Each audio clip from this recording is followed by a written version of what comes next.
Hello friends, आप सभी का आपके अपने यूट्यूब चैनल कालचक्र इतिहास की यात्रा में स्वागत है। आज का जो हमारा टॉपिक है वो है बुद्ध और बौद्ध धर्म। भगवान बुद्ध हैं वो हर काल में प्रासंगिक रहे हैं और प्राचीन भारत का जो इतिहास है उसको बुद्ध और बौद्ध धर्म ने बहुत ही गहरे रूप से प्रभावित किया है, या यूं कहें कि हमारा जो व्यवस्थित रूप से जो इतिहास है जो हमें मिलता है पाठ्यक्रमों में, वो बुद्ध के जन्म के साथ से ही हमें मिलना प्रारंभ होता है। और बुद्ध अपने आप में एक बहुत बड़ी शख्सियत थे। उनके द्वारा प्रवर्तित जो बौद्ध धर्म है वो आज भी दुनिया के बहुत सारे देशों में और दुनिया के बहुत सारे हिस्सों में फैला हुआ है। तो हम इस टॉपिक में बुद्ध और बौद्ध धर्म पर चर्चा करेंगे। जो प्रारंभिक चर्चा है उनकी करेंगे। आगे ये धर्म ऐसा है या ये जो इतिहास का पॉइंट ऐसा है बुद्ध और बौद्ध धर्म, इसको किसी एक टॉपिक में नहीं पिरोया जा सकता। इसके लिए हमें और भी बहुत सारे हैं टॉपिक है वो तैयार करने पड़ेंगे। और किसी भी टॉपिक को पढ़ते हुए बीच बीच में बुद्ध और बौद्ध धर्म की जो शिक्षा है उसके बारे में भी हमें बार बार उन तथ्यों पर आना ही पड़ेगा, क्योंकि यह अपने आप में बहुत ही महत्वपूर्ण टॉपिक है।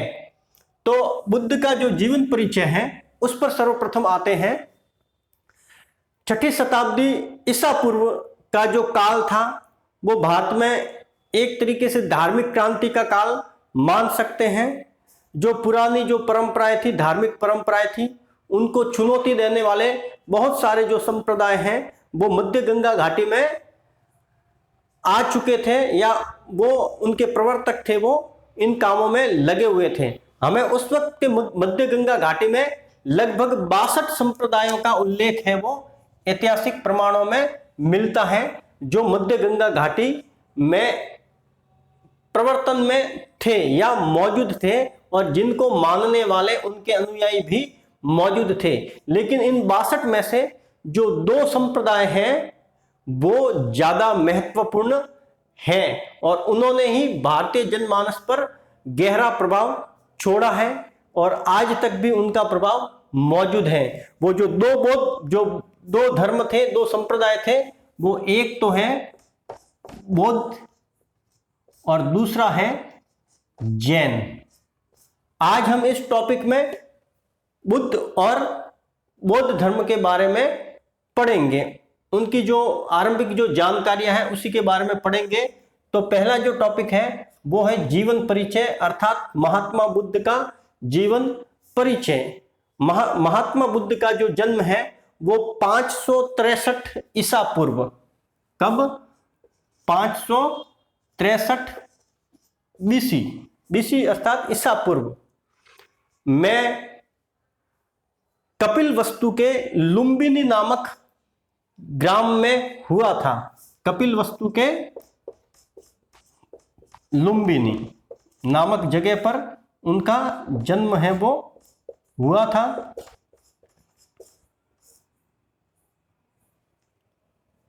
शाक्य गणराज्य में उनका जन्म हुआ था। इनके पिता का नाम शुद्धोधन था।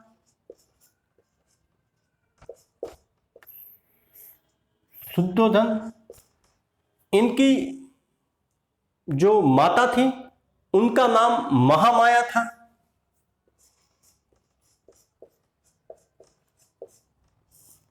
इनकी जो माता थी उनका उनके जन्म के 7 दिन बाद में ही स्वर्गवास हो गया था। तो उनका जो लालन पालन है, पालन पोषण है, उनकी मौसी और उनकी दूसरी जो माता कहें वो प्रजापति गौतमी हैं, उन्होंने ही किया था। प्रजापति गौतमी इनकी ये दूसरी माता थी और मौसी भी थी। जो बुद्ध थे जिनका बचपन का जो नाम था वो सिद्धार्थ था।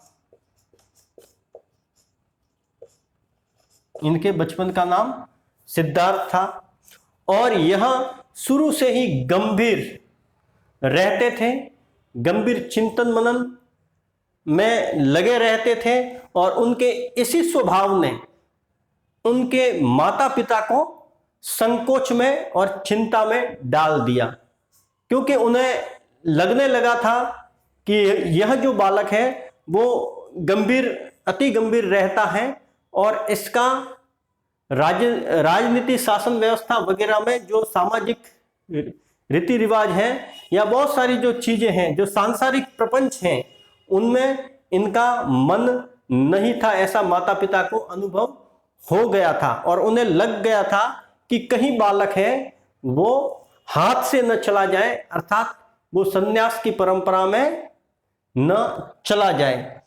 उनके इसी स्वभाव को देखते हुए उनके माता पिता ने 16 वर्ष की आयु में इनका जो विवाह है वो यशोधरा नामक राजकुमारी से करवा दिया गया। तो उनकी पत्नी का जो नाम था वो था यशोधरा। बौद्ध साहित्य में यशोधरा के लिए और भी बहुत सारे नाम आते हैं, जैसे बिंबा है, गोपा भी आता है, भदकच्चना भी आता है, ये इनके और भी नाम आते हैं। और यशोधरा से सिद्धार्थ को अर्थात महात्मा बुद्ध को एक पुत्र रत्न की प्राप्ति हुई। उस पुत्र का नाम था राहुल। उस पुत्र का नाम था राहुल। तो एक बार जब सिद्धार्थ हैं वो नगर भ्रमण के लिए निकले तो उनके सामने कुछ ऐसे दृश्य आए जिससे वो इस चिंतन में पड़ गए कि क्या यह जगत नश्वर है, क्या यह जगत सत्य है, या इस जगत से परे भी कुछ है। तो उनको एक रोगी मिला रास्ते में, एक बुढ़ा मिला और एक शव यात्रा मिली। तो उनके दिमाग में आया कि क्या मैं भी ऐसे रोगी हो जाऊंगा, क्या समय के साथ में मैं भी ऐसा वृद्ध और निशक्त हो जाऊंगा और उसके बाद में मेरी भी ऐसे ही मृत्यु और अंत हो जाएगा। तो इस जीवन में क्या रखा है। ये बात उनके दिमाग में हर पल कौंधने लगी और साथ साथ में उनको चौथा व्यक्ति मिला, वो सन्यासी मिला जो जीवन उन्मुक्त और निश्चिंत होकर अपने मार्ग पर बढ़ रहा था।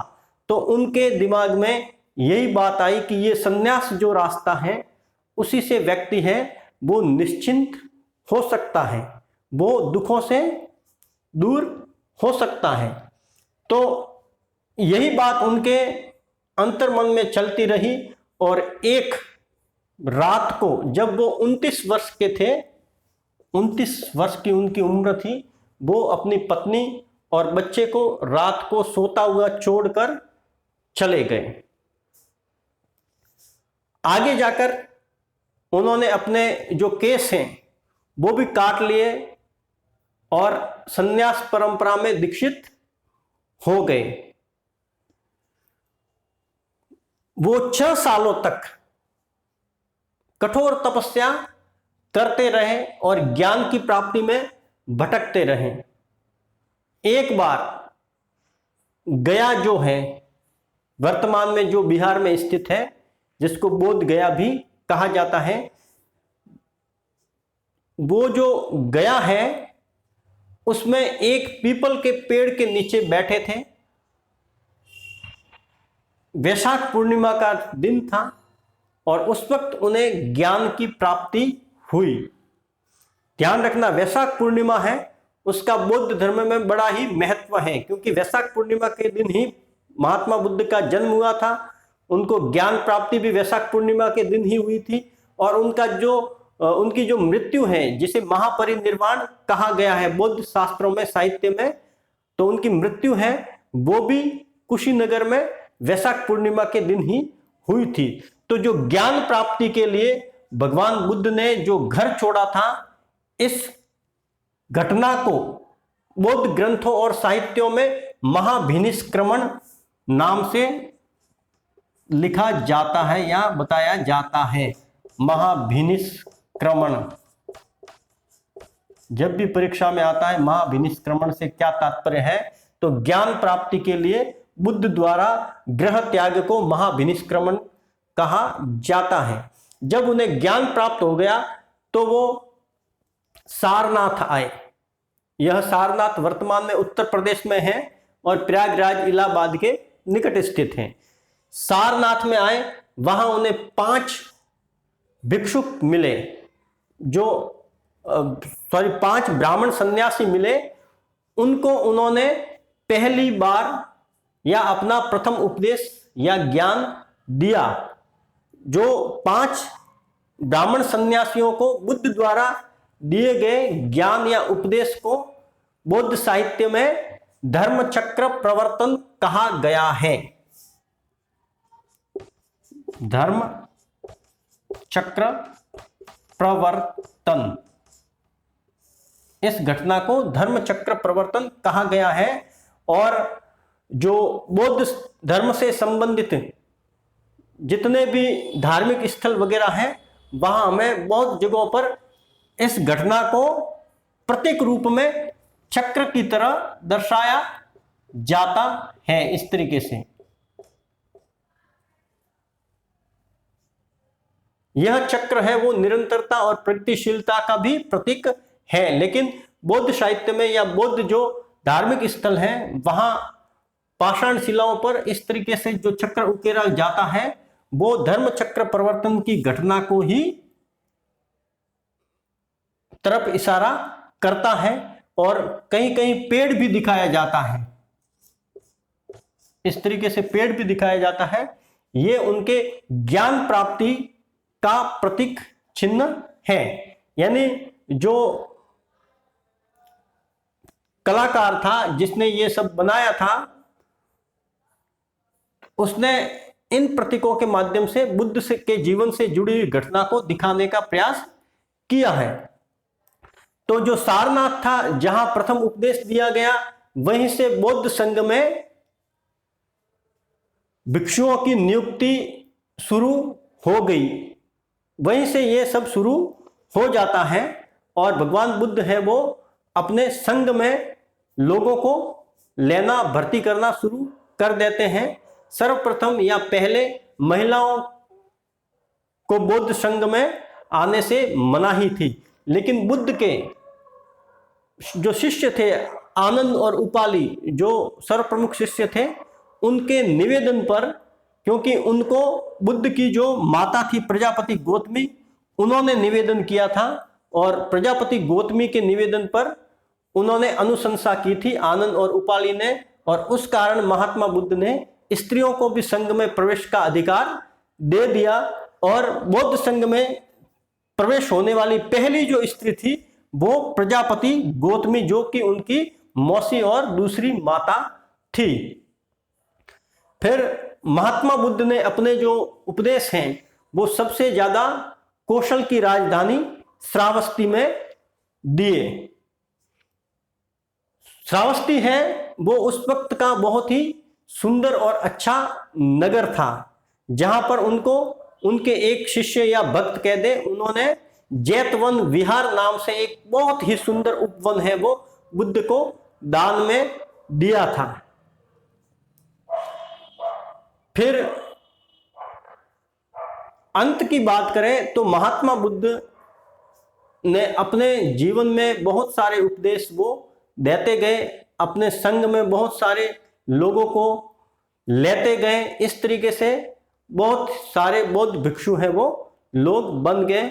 और इसी तरीके से चलते चलते अंत में 483 ईस्वी में 483 ईसा पूर्व अर्थात बीसी में महात्मा बुद्ध का कुशीनगर, या जिसे कुशीनारा भी कहा जाता है,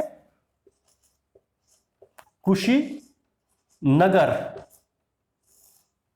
वर्तमान में इस स्थान की जो पहचान है वो कसिया नामक स्थान से की गई है। इस कुशीनगर में इनका स्वर्गवास या देवलोक हो जाता है। और बौद्ध साहित्य में बुद्ध के निर्वाण प्राप्ति की इस घटना को महापरिनिर्वाण कहा गया है। उनकी बुद्ध की मृत्यु को महापरिनिर्वाण कहा गया है। महापरिनिर्वाण कहा गया है। बुद्ध ने जीवन का जो लक्ष्य है वो निर्वाण प्राप्ति को बताया है। निर्वाण से तात्पर्य है मोक्ष। बौद्ध साहित्यों में निर्वाण शब्द आता है और इसका अर्थ है मोक्ष। बुद्ध ने कहा है कि मोक्ष जब व्यक्ति जीवन में ही हो जाता है, अर्थात जिसे सनातन धर्म में जीवन मुक्त कहा जाता है, तो जब जीवन में ही अपने जीवन में ही वो मुक्त हो जाता है तो उसे तो परिनिर्वाण कहा जाता है।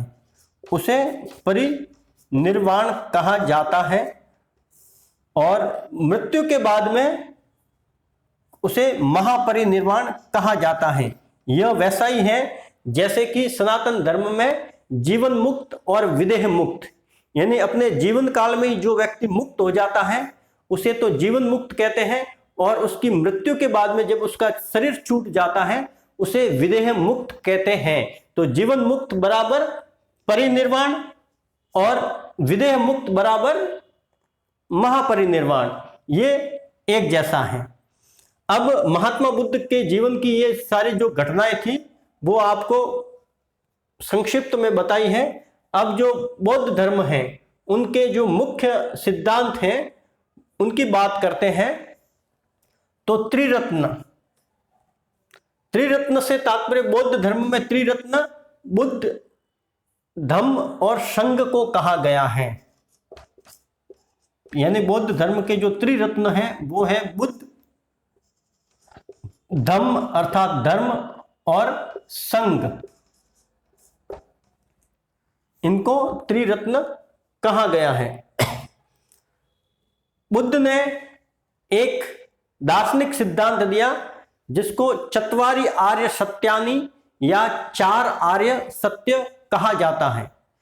उसमें फर्स्ट है, पहला है दुख, यानी दुख है। फिर दूसरा है दुख समुदाय, अर्थात कितने दुख है, किन किन प्रकार के दुख हैं, आदि देविक आदि भौतिक, इस तरीके से बहुत सारे दुख हैं। फिर है दुख निरोध का मार्ग, अर्थात दुख से छुटकारा भी हो सकता है, यह सिद्धांत आता है दुख निरोध का मार्ग। और फिर है अष्टांगिक मार्ग जो कि चौथा है, उसमें 8 मार्ग बताए गए हैं। महात्मा बुद्ध ने दुख की समाप्ति के, दुख शमन के 8 मार्ग बताए गए हैं, जैसे कि सम्यक दृष्टि, सम्यक कर्म, सम्यक आजीव, सम्यक स्मृति, सम्यक संकल्प, इस तरीके से 8 मार्ग बताए हैं। जैसे सम्यक आजीव का मतलब है कि ईमानदारी पूर्वक धनार्जन करना, यानी ईमानदारी पूर्वक कमाना। इस तरीके से उन्होंने 8 इस प्रकार के मार्ग बताए हैं और उनका कहना है कि इन 8 मार्गों का पालन करते हुए जब व्यक्ति चलता है तो वो निर्वाण को प्राप्त होता है। उनका एक दार्शनिक जो सिद्धांत है वो है प्रतीत्य समुत्पाद। प्रतीत्य का अर्थ है किसी के होने पर, समुत्पाद का अर्थ है किसी का होना। ये कार्य कारण सिद्धांत की तरफ इशारा करता है, अर्थात किसी के होने पर किसी का होना। जैसे गिरने पर चोट लगना, यानी एक कार्य हुआ उसका कारण होगा, गिरेगा तो चोट लगेगी, लाइट चली गई तो अंधेरा होगा। इस तरीके से ये कार्य कारण सिद्धांत की श्रेणी में आता है। यानी इस प्रकार बुद्ध है वो ये बताना चाहते थे कि कोई भी वस्तु है या कोई भी चीज है वो चमत्कार से नहीं होती है, उसके पीछे कोई ना कोई स्पष्ट कारण होता है। ये उन कल्पनाओं पर कुठाराघात था जो सब कुछ चमत्कारों द्वारा होने को दर्शाया जाता था। तो ये कार्य कारण का सिद्धांत दिया कि प्रतीत्य समुत्पाद, प्रत्यय अर्थात किसी के होने पर, समुत्पाद अर्थात किसी का होना। महात्मा बुद्ध ने ये जो जीवन चक्र है अर्थात जन्म मरण का ये जो चक्र चल रहा है उसका जो मुख्य कारण बताया है वो है अविद्या या अज्ञान। उनका कहना है कि अविद्या या अज्ञान ग्रस्त जीव ही जन्म मरण के चक्कर में पड़ता है। तो आज का आपका जो टॉपिक है वो यही समाप्त होता है। धन्यवाद।